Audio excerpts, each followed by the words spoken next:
Dipaksa makan sampai patah gigi.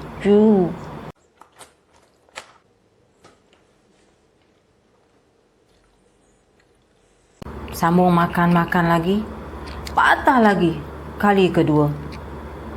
Sama juga letak tepi, sambung makan lagi.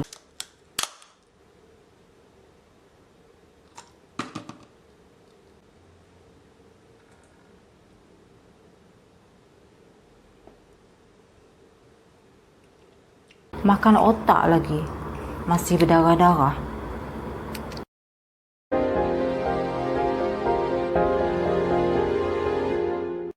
Hai semua, welcome back to my channel. Jangan lupa subscribe, klik. Okey, hari ni kita nak cakap tentang misteri seorang YouTuber. Jom.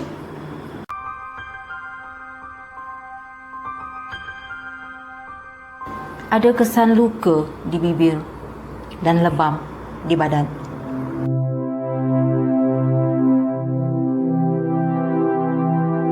Mesti korang dah rasa pelik kan, aku ni cakap pasal apa ni, dipaksa makan, diculik apa semualah. Okey, bagi sesiapa yang minat cerita misteri, penculikan, teori konspirasi semua, okey, korang boleh tonton video ni sampai habis. Seorang YouTuber mukbang ASMR dikatakan menjadi mangsa sebuah penculikan kejam. Kate Yap mula menyertai YouTube sekitar Mac 2018 dan video pertamanya dimuat naik sekitar April 2018. Namun video yang mula menjadikan dia viral iaitu video yang dia muat naik sekitar Jun 2019. Mengenakan topeng muka dari sini ke atas dan kurang bercakap. Kalau bercakap pun hanya berbisik pada hawa rakaman je, lebih kurang macam ni. Hey guys, today is Salman challenge. Dia akan berbisik macam tu je pada awal video dia, tapi bukan pada semua video dia. Dan tak ada sesiapa pun yang dapat mengesahkan identiti dia yang sebenarnya. Kate Yap ni seorang YouTuber mukbang yang dikatakan misteri. Okey, misteri tak misteri tu kita akan tengoklah nanti lepas ni. Okey, YouTuber mukbang ASMR. Okey, apa itu mukbang? Mukbang tu ialah sebenarnya dari perkataan Korea yang bermaksud siaran makan. Sebenarnya fenomena mukbang ni mula popular di Korea Selatan sekitar tahun 2010 dan pada hari ini telah menjadi trend satu dunia. Pada awalnya kan Kate Yap ni sama je macam YouTube mukbang ASMR yang lain. Ialah video makan je. Biasa dia orang akan makan dalam kuantiti yang banyak lah, makan depan kamera.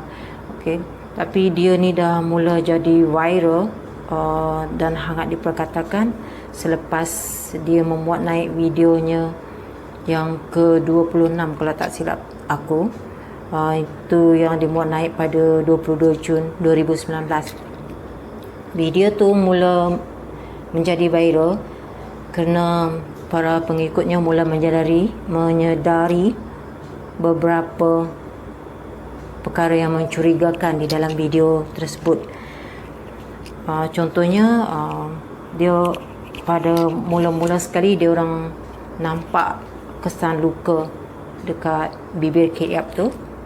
Lepas tu nampak kesan lebam dekat lengan dia di sini. Kemudian dia orang percaya bahawa Kate Yap ni menggunakan kod Morse untuk meminta pertolongan, iaitu dia mengetuk-ngetuk mangkuk sos dia macam ni, menggunakan telunjuk macam ni. So para pengikut dia mengatakan, membuat teori lah, itu ialah Kate Moss. Dan selain daripada tu, para pengikutnya juga mendakwa yang kononnya di dalam video tersebut dia orang pun seperti mendengar ada orang berbisik macam ni, I will kill you. Maksudnya I will kill you. Lepas tu dalam subtitle dalam video tu juga dia orang mengatakan yang Kate Yap ni ada menuliskan satu subtitle yang dengan huruf besar yang apabila digabungkan menjadi huruf SOS. Yang SOS tu yang maknanya minta pertolongan lah. Tidak hanya dengan teori seperti kod minta pertolongan tu, para pengikutnya juga mula meneliti video-video Kate yang sebelumnya. Dan di dalam video ini mereka juga turut mengatakan yang mereka nampak mangkuk seperti bergerak, nampak orang seperti berjalan di belakang Kate. Lepas tu mereka juga mengatakan kalau yang octopus tu yang dia letak dekat mangkuk macam ni semacam tanduk setan. Tu maknanya macam bukan sesuatu yang baik lah.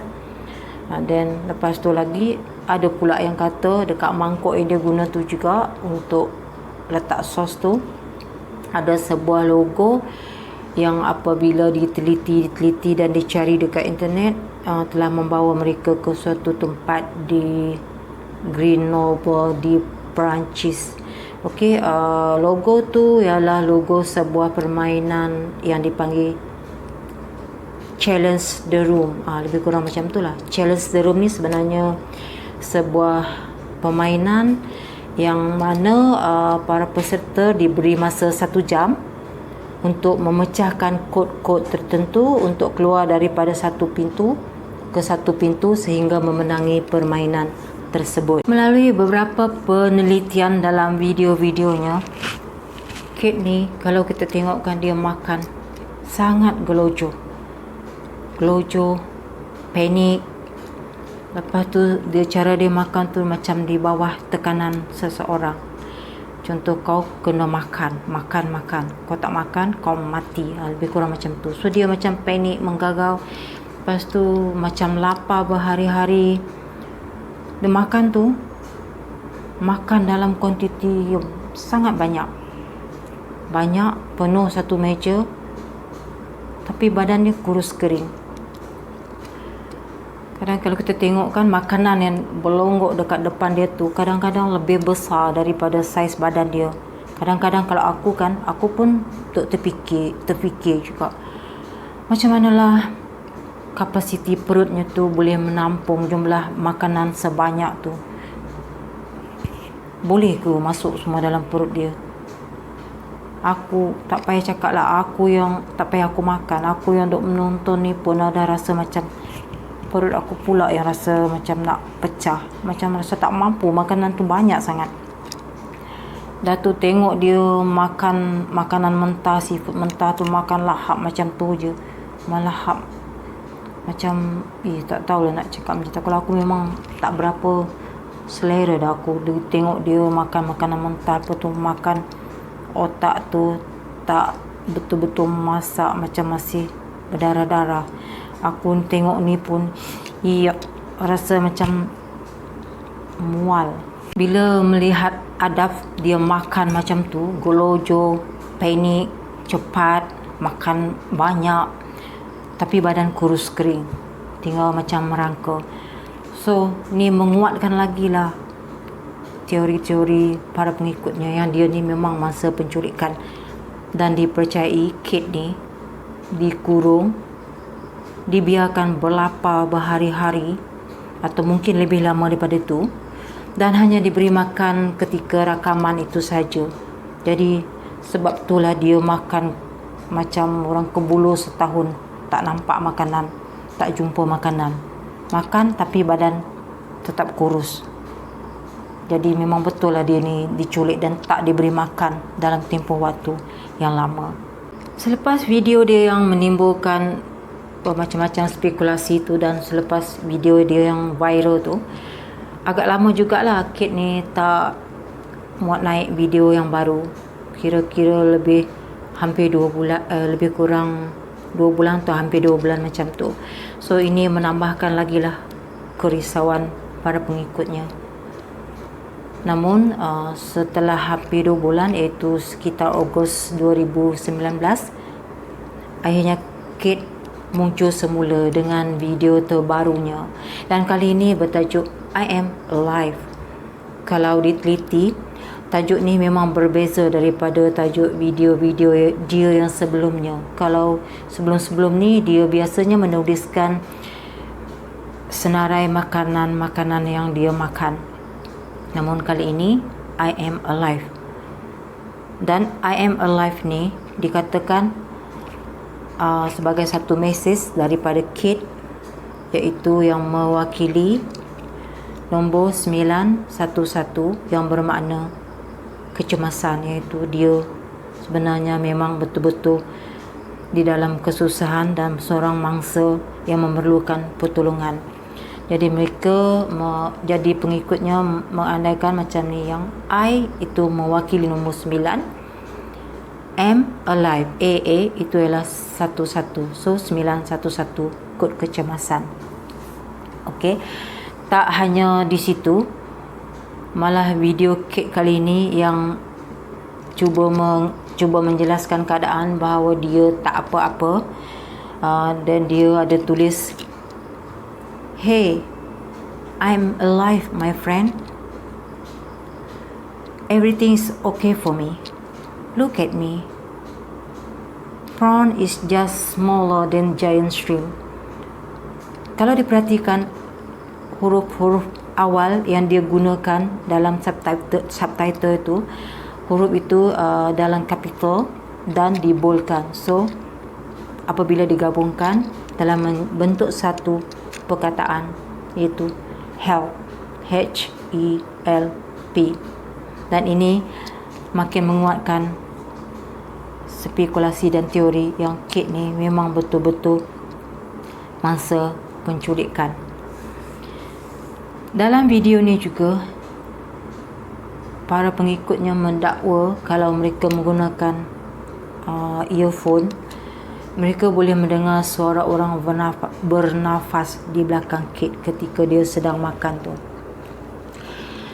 Bahkan dalam video ini diorang kata diorang sempat lihat kalau Kate tu masa tengah makan mendongak ke atas macam ni, seolah memandang seseorang. Dan mereka juga mendakwa kalau sempat melihat Kate ni berbisikkan perkataan help dari mulut dia, tapi tak begitu ketara. Walaupun Kate ni sudah menjelaskan kepada pengikutnya yang dia tak apa-apa melalui subtitle yang dia tuliskan tu, dan para pengikutnya tetap mengandaikan semua itu adalah mesej-mesej tersembunyi daripada Kate yang meminta pertolongan. Dan di dalam satu komen yang lain, Kate juga turut menjelaskan yang persoalan tentang luka di bibirnya dan lebam di tangannya itu ialah sebab luka tu ialah kerana dia mengidap sejenis penyakit yang dipanggil herpes labialis, iaitu sejenis penyakit kelamin. Tapi penyakit ni tak akan membawa kematian. Sementara lebam di tangannya adalah kesan daripada sinaran matahari atau dipanggil sunburn. Walaupun Kate sudah menjelaskan di dalam komen dan di dalam subtitle, tapi para pengikutnya tetap bimbang dan tak mempercayai penjelasan Kate tersebut. Ternyata penjelasan Kate tidak membuatkan para pengikutnya diam daripada membuat sebarang teori dan spekulasi. Malah nota dan komen panjang Kate yang menjelaskan tentang keadaan bibirnya yang luka dan tangannya yang lebam semakin menimbulkan kecurigaan. Ini kerana di dalam komen tersebut Kate tidak menggunakan kata ganti diri yang pertama seperti I, dia menggunakan she atau her, iaitu kata ganti diri kedua. Ini bermakna mesej dalam komen tu atau penjelasan dalam komen tu bukan Kate yang menulisnya, tetapi orang lain. Dan siapakah orang itu?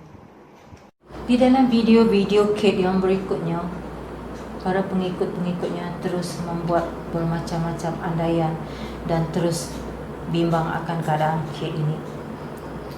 Bahkan mereka sentiasa mendakwa dia orang seperti mendengar ada orang lain bersama Kate, walaupun Kate mengatakan yang dia berseorangan di rumah ketika membuat rakaman. Tetapi para pengikutnya mendakwa yang mereka mendengar suara orang berjalan dan mendengar suara ancaman. Bahkan mereka mengatakan yang Kate ni sempat membisik minta pertolongan. Satu lagi yang sangat mereka curiga, yang Kate ini diancam untuk tidak berterus terang, dan Kate hanya mampu memberikan kod-kod melalui mesej yang dituliskan melalui subtitle. Pada video-video dia yang selepas itu, para pengikutnya juga mengatakan semuanya serba mencurigakan.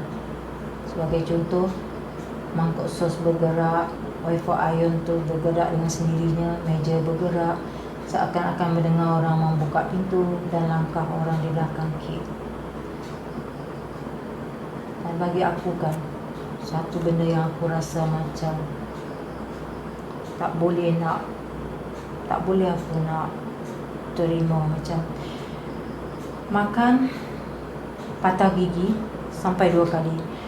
Kalau korang tengok dekat video dia yang terakhir tu, aku kata terakhir lah sebab lepas tu kan sampai sekarang ni dah 9 bulan tak ada lagi video terbaru dia.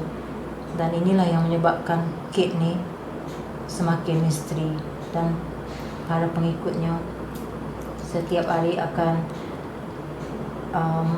menonton video dia, walaupun dia dah lama tak upload, menonton video dan akan menulis komen. Sebab Kate ni sampai sekarang hilang macam tu je, jadi tak tahu pergi ke mana, sama ada masih hidup ke ataupun macam mana. So dalam video dia yang terakhir tu, dia patah gigi tapi pelik, dia tayang je gigi dia macam ni, letak tepi sambung makan.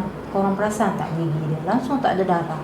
Kita kan biasa kalau gigi patah mesti ada berdarah dan kita pun mesti akan stop makan sebab sakit kan. Tapi dia tak, gigi dia tu macam dah lama tangga dalam mulut dia. Lepas tu tangga, letak tepi sambung makan. Tangga lagi kali kedua, letak tepi sambung makan. Tak berdarah. Dan satu lagi, kalau korang perhatikan dekat video dia yang last tu, nampak tadi ada sangkutkan brus gigi dekat dia punya tangan kat sini. Aku kan sampai sekarang aku tak faham apa maksud dia sangkutkan brus gigi dekat situ. Macam makin pelik. Dia cakap dia tak ada apa-apa, tapi dia benda-benda yang dia buat tu memang pelik dalam video dia. Tapi aku adalah baca beberapa artikel atau komen-komen lah yang brus gigi tu ialah sebagai satu tanda ancaman. Mungkin Kate ni nak bagi tahu kat pengikut dia atau nak menyampaikan mesej tersembunyi yang dia tu di bawah ancaman atau makan di bawah ancaman. So bila dia letak sangkutkan brus gigi tu sebagai simbol senjata tajam. Biasanya kalau di penjara kan orang akan gunakan brus gigi tu sebagai senjata, sebab di penjara kita, mereka tak dibenarkan membawa senjata tajam. So biasanya brus gigi tu mereka akan tajamkan untuk dijadikan senjata untuk melindungi diri. Jadi aku baca ni pun daripada komen-komen yang aku tengok lah, dan daripada beberapa review sama dari luar negara ataupun di dalam media-media sosial. Ini yang aku tengok lah, dia simbol brus gigi. Tapi honestly aku sendiri aku tak tahu apa makna brus gigi tu. Jadi sehingga hari ini Kate ni masih tiada khabar berita selepas video dia yang terakhir itu, iaitu setelah 8 bulan yang lepas. Jadi korang rasalah memang betul-betul Kate ni diculik. Kemudiannya lah, lanjut daripada itu, disebabkan Kate ni sudah lama tak muat naik video terbaru dia, iaitu kalau dikirakan sudah 9 bulan, kira 3 bulan lagi setahun lah. Jadi ramailah yang mula membuat andaian dan cuba meneka identiti Kate ni yang sebenarnya.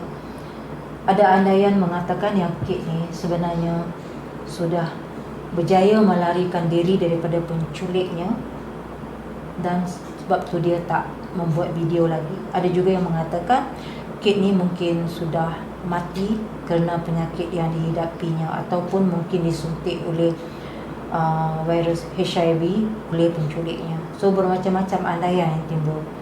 Ada juga yang mengatakan yang Kate ni sebenarnya ialah seorang remaja berusia 16 tahun yang hilang sekitar tahun 2018, dan remaja itu bernama Carly Guse yang masih tak ditemui sehingga hari ini. Dan andaian yang mengatakan yang Kate ini adalah remaja yang bernama Carly itu juga disebabkan diorang kata senyuman mereka pun hampir sama.